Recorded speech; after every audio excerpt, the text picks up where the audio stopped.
Welcome to Sacrilegious Discourse. I'm husband. And I'm wife. Together, we're reading the Bible for the very first time.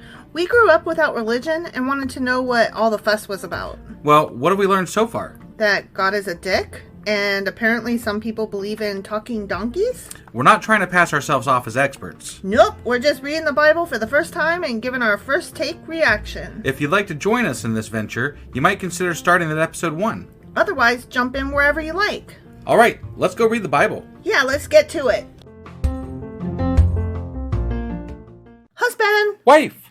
Do you know where we are? We are in Song of Solomon, and I believe yesterday we read Song of Solomon chapter 4, which would mean that today we are reading what? Song 5. Song 5. The 5th canticle. In Song of Solomon. Solomon's Song of Songs. Yeah, those songy song things. The erotic poem that has sex and singing. In the fucking Bible. In the fucking Bible. What is an erotic poem doing in the fucking Bible? I mean, I've read more than once now in my notes that this is supposed to make it seem like it's in praise of the body and sex, not as lurid, but as beautiful gifts from God. I get that, but like that's not. Again, I've said this multiple times. It's counter to the whole rest of the Bible, though. Right? Yeah, the tone just does not fit in the Bible. No, at least not where it's at. Anyway, it has not built up to this at all. At all. And here we are. We're just Hey, let's have sex. Yeah. Okay. Good shit. All right. I mean, I'm not against. I'm not mad. It's just it puts you in an odd position because, so to speak. Because you're like defending a thing and you're like, hold on a sec. Right. Like, why am I being made to feel like a prude? No, I don't think it's about feeling like a prude. I think it's more about how like we're reading the Bible and we're going along. And yes, there's been some other things out of place, but this one's really fucking out of place. Well, I also said that it felt a lot like the whole Lauren Boebert situation, right? Where suddenly I'm the prude because I'm like, how dare you sit there and get felt up in public and give your boyfriend a blowjob or a hand job? Sorry, not a blowjob. But that's not what it's about, though. No, but what I'm saying, the situation is, she's the one talking about family values, right? While doing these supposedly disgusting things. And so now... The hypocrisy. Yes. Right. That's what I'm saying. Yeah, no, it's very hypocritical of the Bible to put this fucking erotic poem here. In the Bible. Are you ready to go read this fucking erotic poem? Yeah, I guess. Let's go do it. Okie dokie.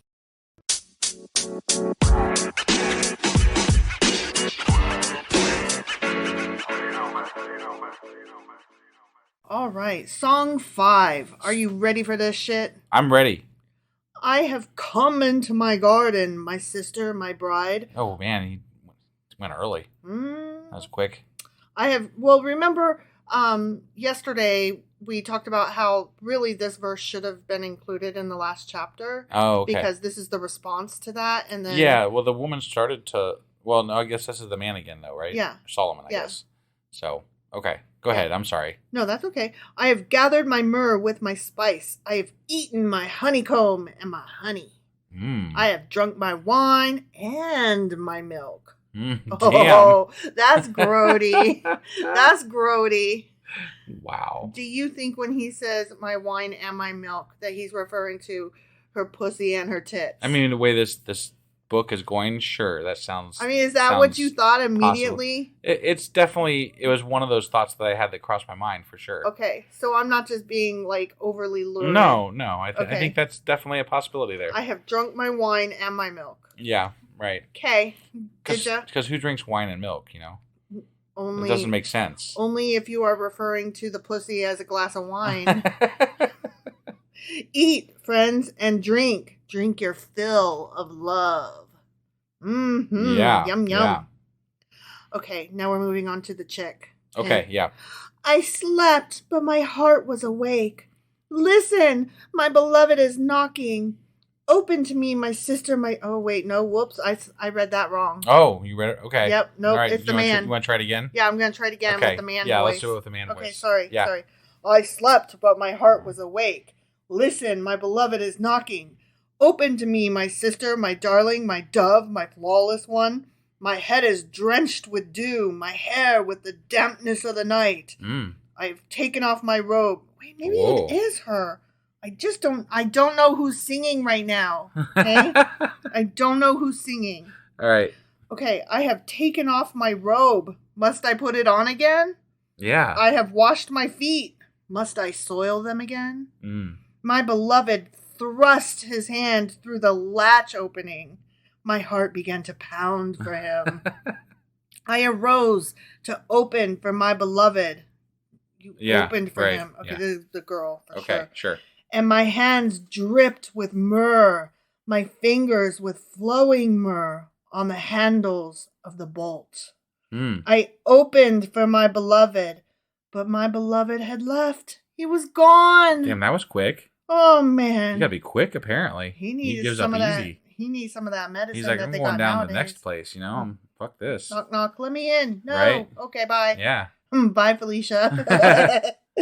My heart sank at his departure.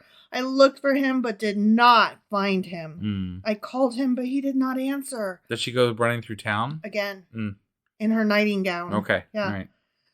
The watchmen found me as they made their rounds in the city. She is running around in her PJs. She's kind of loony a little bit. She's a little loony. Yeah. This is the second time she's done this. Right? Yeah. I'd be like, stop being crazy, woman. Just whatever. I'll be back. God. Yeah. They beat me. They bruised me. They took away my cloak. Those watchmen of the walls. Oh, Damn. that does not sound good. Daughters of Jerusalem, I charge you, if you find my beloved, what will you tell him?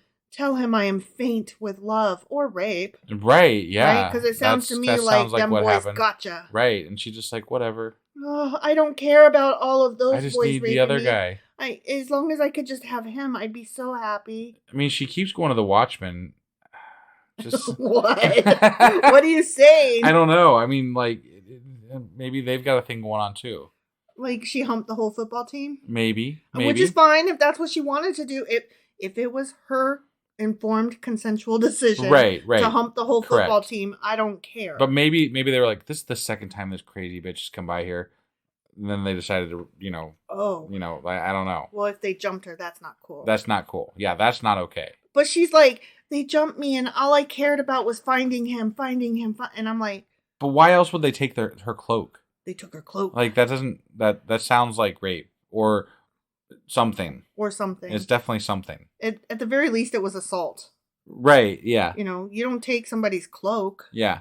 That's bad. You don't do it. You get your hand off my cloak, guys. Yeah. Can't touch my cloak. I feel like, you remember the last time, the last time Solomon was like hiding behind them, so maybe he stopped that from happening. Could be. Maybe. I or she went there to go do that, and then they're like, and Solomon's like right behind him, and like, and they're like, so your guy's back here, man. So, not right now. So maybe he was hiding and they were covering for him, I but not don't know. really well. Maybe. And then maybe they were like, gosh, you know what? But she did say took her cloak, so like she didn't give it to them. So no, that does sound more like rape to me. Yeah, I don't know what to think about all this. I do know that this woman needs to stop chasing this guy. Yeah, in the middle of the fucking night, or any time. Right, but particularly at night. Yeah, she needs to let him go. Yeah, he's not the one for you, honey. Yeah, fly and be free. Yeah, if you gotta chase him, he's not the one for you. No. Okay. How is your beloved better than others, most beautiful of women? Most beautiful of women? Okay, hang on. This is about the bride praising the bridegroom. So I think it's the girl singing. But I could be wrong. All right. Okay? Yep. How is your beloved better than others, most beautiful of women? How is your beloved better than others, that you so charge? Oh, no, this is the chorus. That you so charge us. And then she answers, my beloved is radiant and ruddy, outstanding among 10,000. Ooh, she did. But only 10,000 though. Well, she got raped by 9,999, and she's like, "You're the best of all the 10s." You know? Is that how we're supposed to read that? No. Okay, I was like, that doesn't sound right. No. His head is purest gold. Is it? Okay.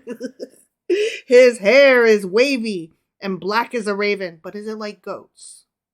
Because he said her hair was like goats. But I'm imagining a really weird wavy-haired android with a gold face, like C-3PO with a gold with wavy hair. See, with wavy black hair. She said that his head was gold, and I thought she was talking about his dick. Oh. But you took it at face value. I took it at face value. Yes. I took it at dick value.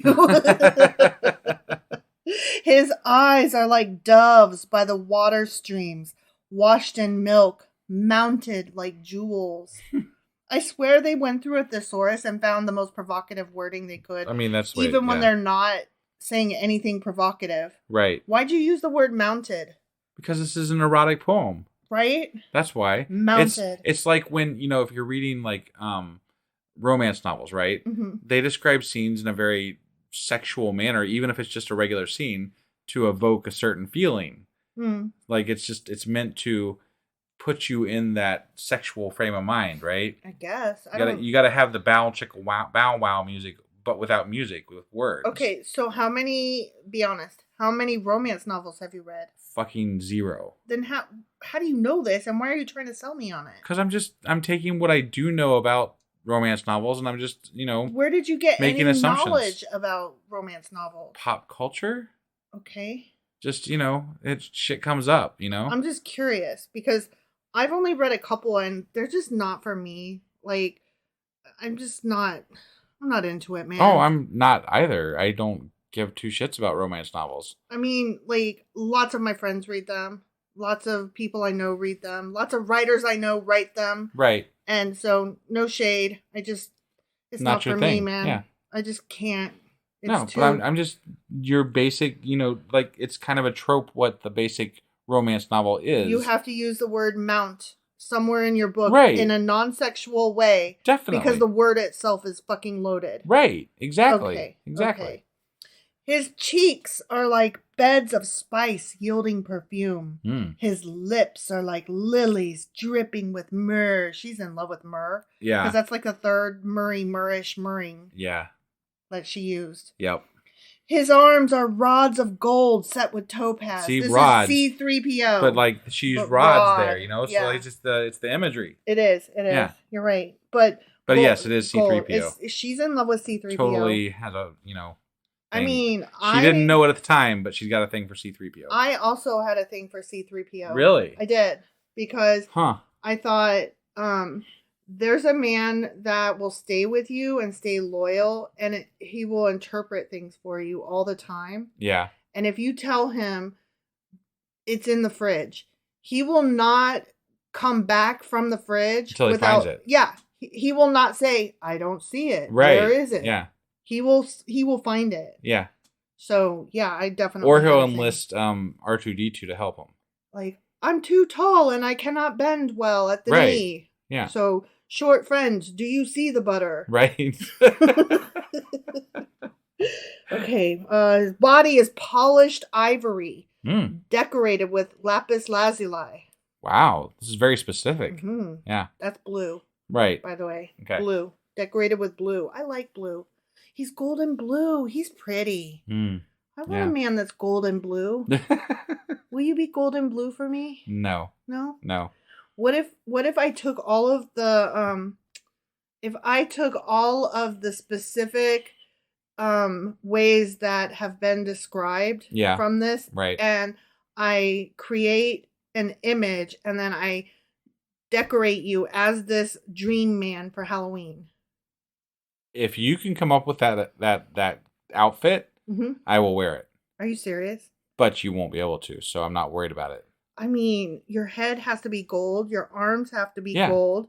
You have to be decorated with blue. It's not gonna happen. Why? Because I know it won't happen. Why do you say that? Because I just do. Challenge accepted, motherfucker, and I charge all of our listeners to help me. That's no fair enlisting help. Why? That's what I would do. Saying, I said you. I would Google this shit. All I'm doing is, saying, help me with this. And you can't just paint me gold. That's not okay. Well, what am I supposed to do? I mean, you can get like gold makeup stuff, so it's not toxic. Yeah. So you're saying yes, but what you really mean is absolutely not. What I mean is absolutely not. Yeah. But what? Why did you give me false hope? I don't know. Because you were like, I will wear that costume, and now you're like, of course I will. I was thinking you were gonna. Yeah, I wasn't thinking about it. I wasn't thinking about the paint, and then now I'm like, maybe she could do it. I would. I could. And then I'm like, I don't really want to do it. So I'm taking back my promise there. You were so emphatic too. I'm really disappointed. Yeah, because that was. I thought it was unrealistic for a second, and then the more I thought about it, I was like, wait, no, that is it is doable. It is totally doable. So I don't want to do it. What if I got you a C-3PO costume and then I altered it to match the description of this dude? No. Your face would be covered. Yeah. Nobody would know it's you. Okay. And then you could be like, what? I'll consider it. You would be like, I'm Solomon. I'll consider it. What? I'm the hottest dude ever. I'm Solomon. Right, yeah. Don't you see my dripping honey like or I whatnot? said, I'll consider it. Okay. His legs are pillars of marble set on bases of pure gold. Your job just got a lot harder. Okay, but they are set on bases of pure... You're laughing at me. That was wicked. That was a wicked snicker. His appearance is like Lebanon, choice as its cedars. So remember, Lebanon was known for its trees or whatever. Yeah, right. Yeah. Yep. It's cedars, to be specific. Okay. You look like a tree, honey. I love you. His mouth is sweetness itself. Oh, well, see, yeah, I can't do this costume. Yeah, it's your off. mouth ain't sweetness. No, sorry. He is altogether lovely. You're kind of pretty. Yeah. You're kind of pretty. Thanks. Yeah. Okay, here we go. Ready? Mm-hmm. This is my beloved. This is my friend, daughters of Jerusalem. The end. Ah, okay. I feel like this is more about obsession than it is about love. Yeah. She seems very obsessed with him. It's not even obsession and like cute crush. It's obsession and I don't know where I was going with that. He's a smooth talker though. He is. Like he says the right things, but she's the one that's like all up in going all over town and right and like tracking him down and like always talking about how he's just perfect and everything. Like she's telling everybody else how pretty he is. He was only telling her, "You are pretty," and she's like, "Hey, you guys, this guy that I'm so obsessed with. Listen, let me tell you all about how pretty he is." Yeah. Yeah. That's different. This is almost like Solomon wrote I don't know, something to this one time there was this crazy chick. No. I was saying it's more like this is almost like building him up, like making him look like this perfect being, this perfect sexual being. Okay. Okay. And see, so like I think it could be both though. I think he's like, I'm so often that all the babes want me. Right. I mean, to the point that, let me tell you about this one time. Holy shit. She was hot. I'll tell you that. She was hot, but cuckoo. But he was missing a sandwich in our lunch basket. He also had a lot of wives, though. Mm-hmm. So, like, maybe this was, like, marketing material to collect wives. Like, see how much I'm wanted? Look at this. This is me. That's me in that story. You want to be my wife, see? You totally want to be my wife.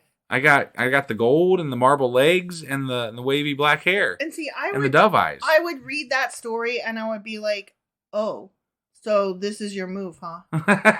like this came straight out of the book you wrote. So everything you're saying to me right now, it's not original. Like you don't mean a goddamn word you're saying. I hear you saying that, but at the same time, I also live in a world where Trump exists. So okay, I mean, fair. I'm just saying. Fair. Oh my God, did you hear? Like he went to this rally and there were all these pastors that were giving an opening speech to his rally thing. And, and the pastors were all like, dear God, silence his people against him and let them, like they were basically all but saying, let them die. Right. They were just saying things like, let them be stopped. Let them not find a way. Let them be silenced. I feel like evangelical Christianity has been weaponized towards and for Republican politics. Mm-hmm. It ain't real, but it's terrifying. And I'm like, hold on, I just want to make sure everybody that's listening to this podcast hears this. so-called Christians, and I don't care if they are or not, they want us to believe that they are Christians, right? Yeah. So-called Christians are out there saying that I personally, because I am against Trump, should fucking die. I mean, Christians are saying they want me dead. There's that. I mean, that's just the tip of the iceberg of crazy shit Christians say. And they're not just saying they want me dead. They're saying we should go kill her. Right. Like, no, they didn't say my name, obviously. I don't know who the fuck I am. But I'm against Trump. I should die. Therefore, they want me dead. Right. And if I spoke out loud enough, they would say, that girl should die. Here's her address. We like 2 docs. No, go get her. There's the pastors and Trump are smarter than giving that information out. I know. They let their people that they're talking to figure that stuff out. They would say she should be silenced and stopped. Right. What? I didn't say kill her or nothing. Right. How'd you get that from what I said, Nazis? Yeah. I'm just saying. Like, no, I agree. It's terrifying. It's funny because it's not funny. You know what I mean? Right. I'm like, it's ridiculous. I'm presenting it as, oh my God, did you hear that happened in the news? Right. And then I'm like, as I'm telling it, I'm like, why am I presenting this as gossip? Like, it's not fucking funny. Yeah. It's terrifying. Yeah. Okay, sorry. Yeah. So let's go over a few notes here. Sure. About this fucking chapter. Okay. Okay? Yep. So this chapter, which I should have paid attention to my notes better as I was reading, so I had the right voices, but they were going back and forth. Right. Okay? Yeah. So this chapter opens with the man's response to his lover's consent from the previous chapter. Yeah. Okay, so remember that. And the next part relates the refusal of the woman to welcome the man into her room at night. So she didn't let him in, but she changed her mind. Oh, I didn't realize that was what was happening. Mm-hmm. I thought that... She's like, do I have to take off my robe? I just fucking put it on. Okay. That makes a little bit more sense. Clean my feet. I don't want to walk over to the door and get my feet fucking dirty again. And then she was like, no, but I really should, so I'm going to. And so when she changed her mind, he'd already disappeared. He was like, bitch, bye. Yeah. Yep. And then in the next part, she's looking for him in the city. And then in the final section, she's describing to the daughters of Jerusalem how fair he is. Got it. How pretty he be. That makes it make a little bit more sense. Sure. Yeah. She's still a little obsessed, though. Like, yeah. You said no and he left. Right. Leave it. There's tomorrow. Yeah. It's another day. Yeah. There's even a song about it. You know? The sun will come out tomorrow. Yeah. Okay. So in verse 1, the male and the chorus, they're talking about tasting and enjoy the garden. Uh-huh. Okay. And this verse contains the man's closure, blah, blah, blah, which we already said of the previous chapter. And the call to eat and drink implies consummation. Got it. Yeah, that was right. Wine and milk was definitely sex. Vagina and boobs. Right. Okay. Yep. And get this, it has been suggested by scholars that the words closing the dialogue should not have been separated from the rest of the exchange in chapter 4. So remember, we said that. Yeah. We were like, this is stupid. They split this up dumb. Right. And scholars are like, I know, right? That makes me feel And apparently really we happy. can never fix that. So it's just the way it is. It's just the way it is. Yep. Yep. We just it's decided. Locked in. It's locked in forever. At some point in the not back in Christian beginning times, right, they locked it in. That's the way it always is. It has to be that way from now on. Except for when King James changed it and some other people changed stuff, but whatever. That was it. But then after that, that's the last one. That was the last one. But why not? Why can't we change it again? The same reason that we can't add any more amendments to the Constitution ever again. Well, I mean, we could. But we won't, though. It's locked in. Right. It's locked in. Well, I mean, because we have a dumb government. Right. But that's that's why. That's why. Right. You answered the question because we have a dumb government. Right. Because we have dumb guys that decided this is as good as it's going to get as far as like making man in charge and woman subservient and being allowed to own slaves. Yeah. Right? Yeah. And keeping a dumb populace. Right. Right? This is as good as it's going to get. So, no, it can't change any further. The end. Got it. Yeah. Okay, so verses 2 through 8 are the female doing a second search at night for her dream lover. Mm-hmm. Okay? Mm-hmm. Dream lover, come rescue me. You know? Is that Mariah Carey? Oh my God, I love you right now. That was hot. You knew Mariah. Yeah. You never know any singer, especially if I sing it. Well, I had a crush on Mariah when, she first came out. So did you? I did. Yeah. Oh. I mean, Mariah was hot. Damn. I've saying. Never heard you speak like this before. In that voice. She had that voice. She had the controlled scream. Yeah. Yeah. It was amazing. I did not like the controlled scream. It made me angry. But I had never heard anything quite like that before. No, it's just that I wasn't taken with it. Like, it was an impressive feat, but everybody was like, that's amazing. And I was like, but she's screaming. And they're like, but it's a controlled scream. And I'm like, it's still a scream, though. It's cool. It's cool. She can hit that note, but it's not really a note. She's screaming. Right. It's a scream. Sure. It's a really high-pitched scream. Yeah. Very talented. She can't even hardly hit any high notes now. So she done ruined her throat. Yeah. And that's just, oh well. Right. Okay, so anyway, in this part, verses 2 through 8, the woman refuses to let him into her room, but then she changed her mind, but he already disappeared, blah, blah, blah. Yep. And when they found her, when the watchmen, the guards found her, they beat her up. Yeah. Okay? Yeah. They beat her up. And then she appeals for help to the daughters of Jerusalem about her lovesick condition. Now, that's not what I got from that. But that's what the research says. That's kind of what we felt like, though. That she was obsessive and kind of, too taken with Solomon. Right, but she was like, help me, I'm, just in love, sick, and blah, blah, blah. And I don't know. I don't know what to think about it. Sure. Okay, now in verse 2, it mentions something about her locks of hair, or his locks. Yeah. She's describing his locks. Right. Okay. The notes want us to make sure that we understand that locks means curls or hair, which I think we knew that. Yeah. Like Goldilocks. Right. Sure. Locks of gold. Yeah. Right? But what that reminded me of was this most awesome poem by Alexander Pope from 1714 called The Rape of the Lock. And it's where it's like this anti-heroic thing. Like it was a popular kind of during the like Enlightenment beginning stages of it or whatever. Okay. This whole pessimistic thing and anti-heroism. And The Rape of the Lock is about this boy basically cuts off this girl's curl. And the whole thing is like the rape of the lock. Like not rape like sexual. Yeah, but I like got it. He cut off her lock. He took it from her. Right. Kind of like in the movie Maleficent, one might say that Maleficent, when her wings were cut off of her, that was a rape of sorts. Got it. So, anyway, I just thought that was interesting. Locks his hair is the rape of the lock. Yeah. Yeah. Okay. So, verse 9 is the chorus, and that's a challenge to compare the male lover. To compare him to what? I don't know. I mean, we decided to see 3PO. Right. But yeah. whatever. And so, the daughters of Jerusalem want to know what the male lover looks like. And so she tells them, he hot. Yeah. I would suck that all day. That's what she says. Okay.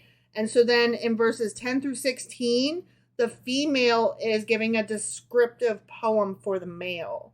And she describes her lover from head to toe in a descriptive poem using the imagery of flora and fauna, which is, plants and animals, for his head, and then metals and precious stones for the rest of his body. Yeah. Okay, that's not what happened with her.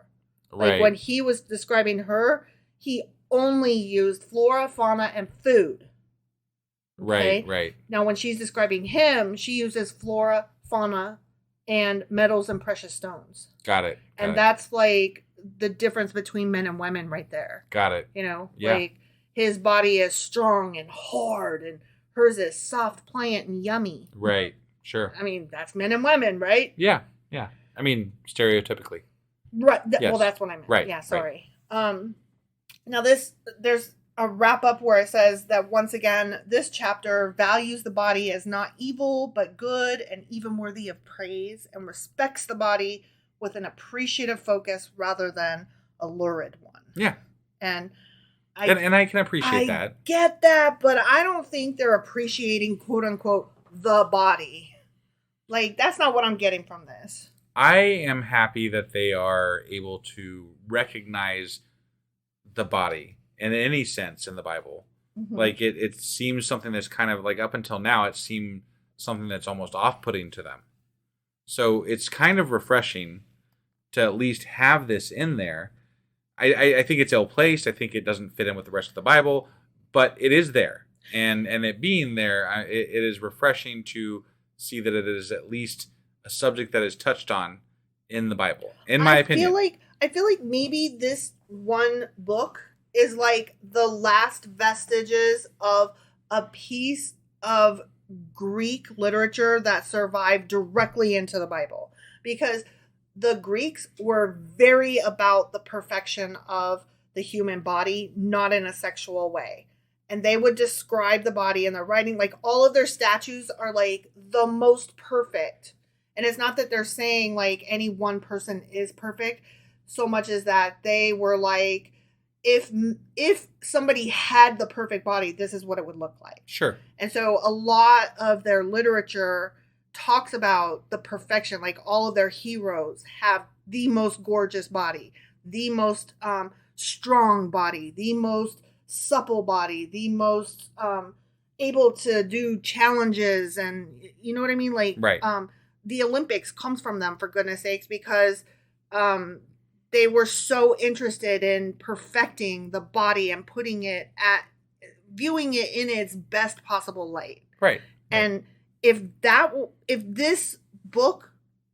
book of Solomon's Songs was in a piece of Greek literature, it would fit right in. And I wouldn't feel weird about it. And wouldn't feel like sex. Right. But because the Bible is so anti-woman and anti-sex, I don't care what they're telling me. I don't believe them. It is about sex. Right. And it definitely stands out. Yeah. So it feels gross here, though. And it wouldn't if it was with Greek literature. Right.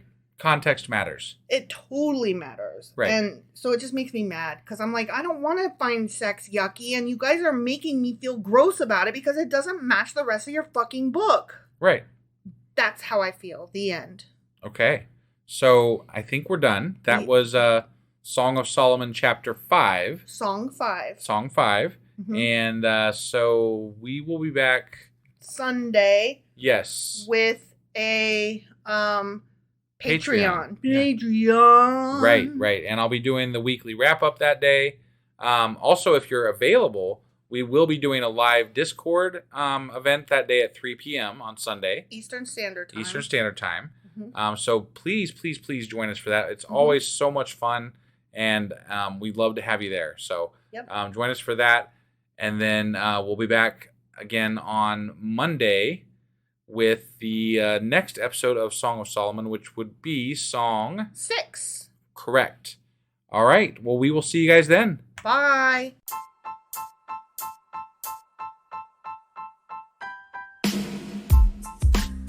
Hey, wife, I guess that's the end? But husband, that's just sad. It doesn't have to be. We are on lots of social media platforms like Twitter. Our handle there is sacrilegious_D. For D's nuts. Oh my God. Stop doing that. Anyway, we're also on Facebook, Instagram, and Pinterest. There's a link to all of our social media sites at our website.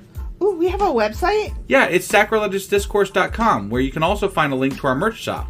We have a merch shop? Yep, we have podcast-themed clothing, mugs, notebooks, and more, as well as an atheist and science-themed products. Wow, our fans should really go check that out right now. Definitely. They can get in touch with us by sending an email to sacrilegiousdiscourse@gmail.com. But before they do that, we could really use some help. Oh yeah? With what? Well, it's not free running the podcast, and we need some financial support in order to get better equipment, which will free up time so we can concentrate on our podcast and our fans. Okay, so what should they do? Head over to patreon.com/sacrilegiousdiscourse and sign up as a contributor on our podcast. Supporters there receive additional bi-weekly episodes that we record just for our Patreon members for as little as $2 a month. Also, we'd really appreciate it if you would like and subscribe on whatever platform you're using. And Apple Podcast reviews help us out tremendously. Like and subscribe. Leave an Apple review. Join us on Twitter. Support us on Patreon. That's a lot of instructions. Don't forget to say thanks. Thanks. Okay, bye.